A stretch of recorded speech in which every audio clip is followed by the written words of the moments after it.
जय जनार्दन दोस्तों। देखिए, आज का मुख्य विषय हमारा दक्षिण मुखी प्लॉट अगर होगा, दक्षिण में जो भी रोड जाता है उसी रोड में अगर कोई रोड सामने से आकर या अगर ऐसा टी पॉइंट बना देता है तो इसी टी पॉइंट को हम रास्ता शूल कहते हैं। उसी तरह हमारे प्लॉट के ऊपर क्या हो जाता है कि जैसे कि दक्षिण बाजू में यम भगवान स्वामी होते हैं, लेकिन हमें मंगल ग्रह की कृपा मिलती है। उसी तरह आग्नेय कॉर्नर में अग्नि भगवान स्वामी होते हैं, लेकिन शुक्र ग्रह का हमें यहाँ कृपा होती है। उसी तरह निवृत्त कॉर्नर में विष्णु भगवान स्वामी होते हैं, लेकिन हमें राहु केतु ग्रह का सामना करना पड़ता है। तो इसी का हमारे प्लॉट के ऊपर कभी कभी शुभ फल हमें मिलता रहता है या तो अशुभ फल मिलता रहता है। उसी तरह अगर दक्षिण में या आकर जो भी रोड अगर हमारे प्लॉट के सामने से आकर या टी पॉइंट बना देता है, तो ये टी पॉइंट बनाने के बाद में इसको हम रास्ता शुल्क कहते हैं। ये रास्ता शुल्क का हमारे प्लॉट के ऊपर क्या क्या शुभ या तो अशुभ परिणाम हमें दिखाई देते हैं, और उसी के ऊपर हमें क्या उपाय करना चाहिए ये भी आज हम देखेंगे। अगर आप नए हैं तो मेरा चैनल सब्सक्राइब कीजिए, लाइक कीजिए, शेयर कीजिए प्लीज़। मेरे चैनल पे आपको बहुत सारे वास्तु के बारे में और भी जानकारी आपको मिलती रहेंगी। अभी देखते हैं हमारा जो प्लॉट फिगर में दिखाया हुआ है, प्लॉट नंबर ए और प्लॉट नंबर बी। पूर्व, पश्चिम, उत्तर और दक्षिण चार दिशा है। आग्नेय, वायव्य, ईशान्य और निवृत्ति, ये चार उपदिशा है। 8 दिशाओं के हिसाब से 8 स्वामी अलग होते हैं और 8 ग्रहों का हमें अलग अलग शुभ या तो अशुभ परिणाम दिखाई देते हैं। उसी तरह निवृत्त कॉर्नर में हमें विष्णु भगवान स्वामी होते हैं, लेकिन हमें राहु और केतु ये ग्रहों का कृपा होती है। तो ये कृपा हमें शुभ भी होती है, अशुभ भी होती है। इसीलिए हमें अभी देखते हैं निवृत्ति कॉर्नर में जो भी रास्ता शूल निर्माण होता है, इसी के बारे में पहले देखते हैं।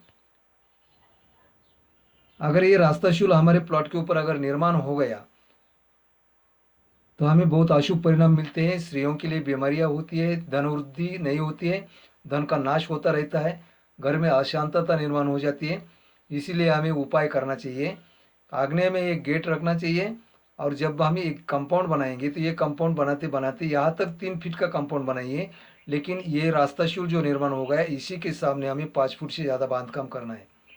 अगर 5 फुट से ज़्यादा बांधकाम करा देते हैं और ये बांधकाम के ऊपर बहुत ही अच्छी नक्काशी निकाल देते हैं, एक चांद का फोटो भी उसी के ऊपर निकाल दीजिए नक्काशी में। अगर ये अच्छी नक्काशी निकाल देते हैं तो ये दक्षिण से जितने भी लोग आने वाले हैं, ये जो ट्रैफिक आती है, ये ट्रैफिक का दृष्टिगोचर बन जाएगा, और हमारे प्लॉट के ऊपर उसका हमें अशुभ परिणाम नहीं दिखाई देगा, शुभ परिणाम दिखाई देते हैं। उसी तरह दूसरा उपाय ये भी है, अगर हमारे पास प्लॉट बहुत बड़ा है तो ये निवृत्ति शूल जो है इसी के सामने का जितना भी रास्ता है, ये रास्ता हम ये बाजू वाला प्लॉट भी वाले को बेच सकता है।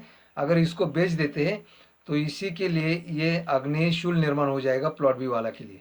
अगर प्लॉट बी वाले का आग्नेय शूल निर्माण हो जाता है तो उसी के लिए बहुत शुभ परिणाम मिलते रहेंगे, और वो भी लेने के लिए खुशी से ले लेगा, क्योंकि उसको शुभ परिणाम मिलने के लिए आग्नेय शूल निर्माण हो जाएगा, तो ये प्लॉट भी ले सकता है।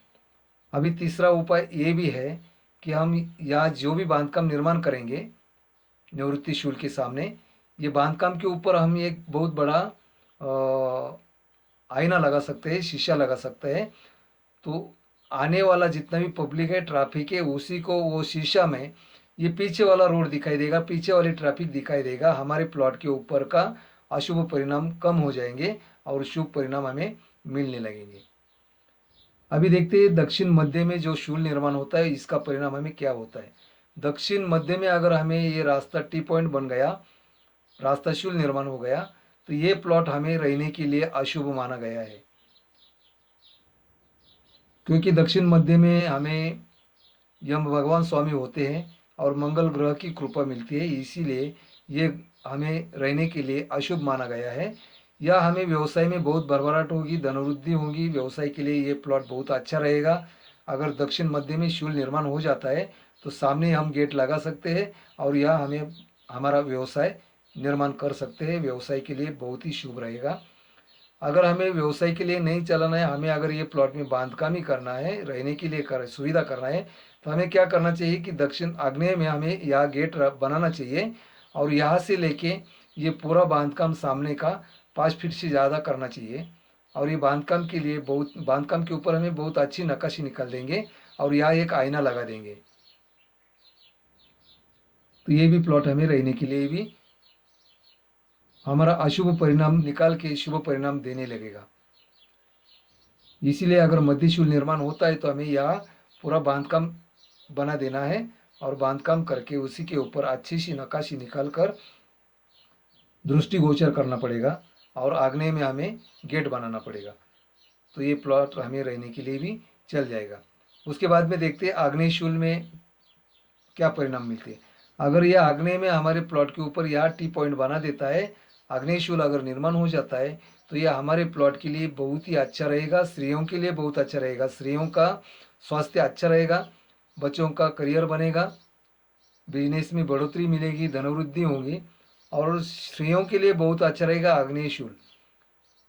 स्त्रियों के लिए समाज कारण, राजकारण सभी चीज़ों के लिए स्त्रियों स्त्रियों का स्वास्थ्य भी बहुत अच्छा रहेगा। इसीलिए आग्नेय शूल का परिणाम हमें बहुत अच्छा मिलेगा, शुभ परिणाम मिलेंगे। तो आग्नेय शूल में हमें रहने के लिए कोई दिक्कत नहीं है, कोई भी अड़चन नहीं है। अभी मेन विषय यह है कि ये छोटे प्लॉट धारकों के लिए ये रास्ता शूल बहुत ही अच्छा होता है। अगर समझो कि ये बहुत बड़ा प्लॉट है, हमारे पास 40, 50, 60, 70 फीट का प्लॉट है, तो इसी के लिए निवृत्ति शूल, मध्य शूल, आग्नेय शूल बनेगा। लेकिन अगर हमारा प्लॉट 20 फीट का, 25 फीट का या तो 10 फीट का, 15 फीट का होगा तो ये रास्ता शूल हमारे लिए बहुत ही शुभ रहेगा। हम यहाँ व्यवसाय भी कर सकते हैं, रहने के लिए भी शुभ रहेगा, किसी चीज़ का हमें कम नहीं पड़ेगा। हमारा अगर प्लॉट छोटा है, 10, 15 फीट का है, 20 फीट का है और उसी के सामने अगर, क्योंकि ये रास्ता जो होता है रास्ता ही कम से कम 15 फीट 20 फीट से ज़्यादा होता है, तो ये हमारे छोटा अगर प्लॉट होता है तो ये रास्ता शूल हमारे लिए बहुत ही शुभ होगा। व्यवसाय भी बहुत अच्छा चलेगा, या तो रहने के लिए घर भी रहेगा तो भी हमारे लिए बहुत ही अच्छा रहेगा। ये हमें ध्यान रखना चाहिए। आज के लिए इतना ही, धन्यवाद। छोटे प्लॉट के लिए कोई भी दिक्कत नहीं है।